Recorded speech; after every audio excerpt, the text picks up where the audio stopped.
After the Dream Hour concert, the women's band continued to serve its country for 13 months. At the end of the conflict, the women had the honor of marching in the Welcome Home Parade for Admiral Chester Nimitz in October 1945. When the war ended, the women knew that the women's temporary military units were ending too. The Marine Corps Women's Reserve Band had its last performance on November 29, 1945, and the women were discharged from the Marines shortly thereafter. The disbanding was bittersweet. Loosening the bond with a group that had become sisters was emotional. But Bonnie Smallwood, a music teacher from Oklahoma, kept the women connected for over 60 years by compiling and distributing a quarterly newsletter with information about the band women's lives. The newsletter was appropriately named Quarter Notes. What a remarkable life dedication Bonnie Smallwood Medine made to her band sisters. These women wanted professional musical opportunities, and they found them in a military band. They were remarkable role models used by the military to provide a positive image of women serving their country.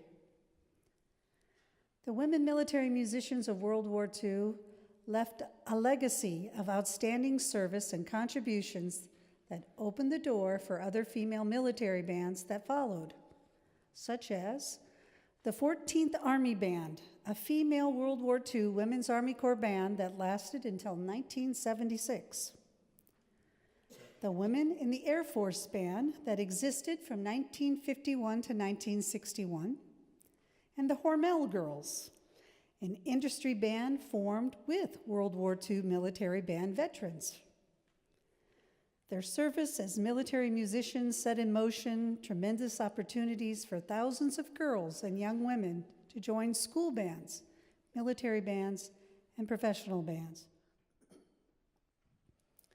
Interviews with 43 members of the Marine Corps Women's Reserve Band 60 years after the war revealed that this experience of serving as a Marine musician changed their lives forever.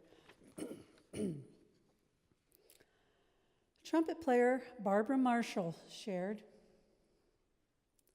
"I think it's probably the most important thing most of us have done with our lives. For me, it was. It was a departure for a woman.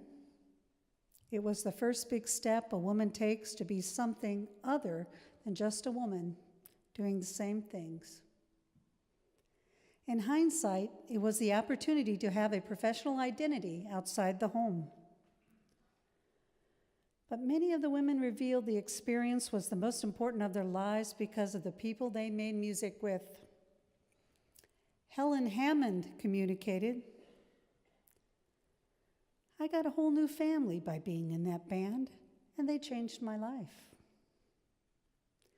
These women were truly a band of sisters, and although most of the women are now gone, the remaining few are still connected by memories of their musical military family. When I hear the words, "the greatest generation," I think of the great sacrifices the men made who served our country.